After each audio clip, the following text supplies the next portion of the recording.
Learning 3 type की हो सकती है।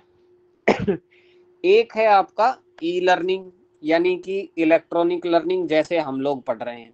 ठीक है, अभी हम लोग ई माध्यम से पढ़ रहे हैं ना, इलेक्ट्रॉनिक माध्यम से पढ़ रहे हैं ना, तो ये क्या हो गया, ई लर्निंग हो गया। ब्लेंडेड में क्या हो जाएगा भाई, ब्लेंडेड में मैंने आप लोगों को बताया था क्या रहेगा, ऑफलाइन प्लस ऑनलाइन। सिर्फ ऑनलाइन रहेगा तो e learning, online plus offline रहेगा तो ब्लेंडेड लर्निंग।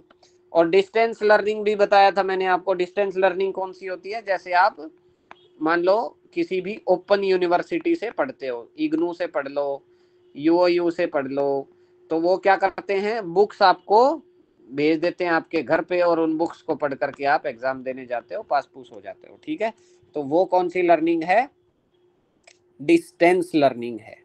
ठीक है, चलो आगे बढ़ते हैं। ई लर्निंग समझ में आ गया, ब्लेंडेड समझ में आ गया, और डिस्टेंस लर्निंग, तीनों समझ में आ गए होंगे। ठीक है, फेस टू फेस लर्निंग कौन सी होती है, जो आपकी ऑफलाइन लर्निंग होती है, सामने सामने बैठ करके आप जो भी लेक्चर लेते हो, वर्कशॉप है, प्रेजेंटेशन है, ट्यूटोरियल है, कॉन्फ्रेंस है, ये सब क्या हो गए आपके फेस टू फेस लर्निंग हो गए। इसके बाद आ जाइए self pace learning. Self pace learning कौन सी होती है, पेस का मतलब पता क्या होता है, पेस का मतलब होता है स्पीड, सेल्फ का मतलब होता है खुद, आप खुद सेट करते हो स्पीड को। कब, जब आप सीडी से पढ़ते हो, डीवीडी से पढ़ते हो, प्री रिकॉर्डेड क्लास पढ़ते हो, है ना, एनी टाइम रोक लिया चला लिया, है कि नहीं। तो रीडिंग आर्टिकल्स, रीडिंग आर्टिकल्स का मतलब डिस्टेंस है लर्निंग। कि, हाँ नहीं डिस्टेंस भी नहीं, जैसे आप कोई बुक पढ़ रहे हो, तो बुक को आप, आपका मन है तो आपने ये चैप्टर अभी पढ़ लिया, जैसे ही मन बंद हो गया कि चलो यार मैं कुछ और काम करता हूँ, तो आपने बुक बंद कर दी, आप कुछ और करने लग गए, तो वो भी तो सेल्फ पेस लर्निंग है। तो जितनी भी आपकी किताबें हैं, मैगजीन हैं, या कुछ भी आप पढ़ते हो, जो मटेरियल आप अपने हिसाब से एडजस्ट कर सको, वो सब क्या है, सेल्फ पेस लर्निंग है।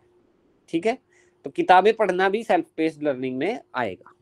ओके, असाइनमेंट भी ऐसे ही है, आपका मन किया आप असाइनमेंट बना रहे हो, नहीं मन किया छोड़ दिया। प्रोजेक्ट भी ऐसे ही है। ठीक है, तो कोई भी कार्य, ब्राउजिंग ऑन इंटरनेट भी वही है, आप ब्राउज कर रहे हो, आपका मन है तो ब्राउज कर लिया, नहीं तो रुक गए।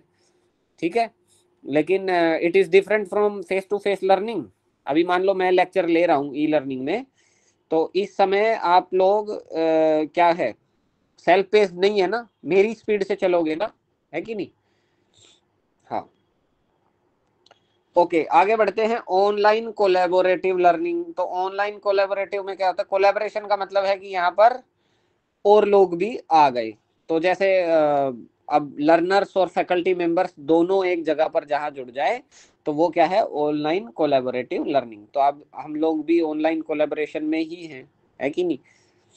ओके,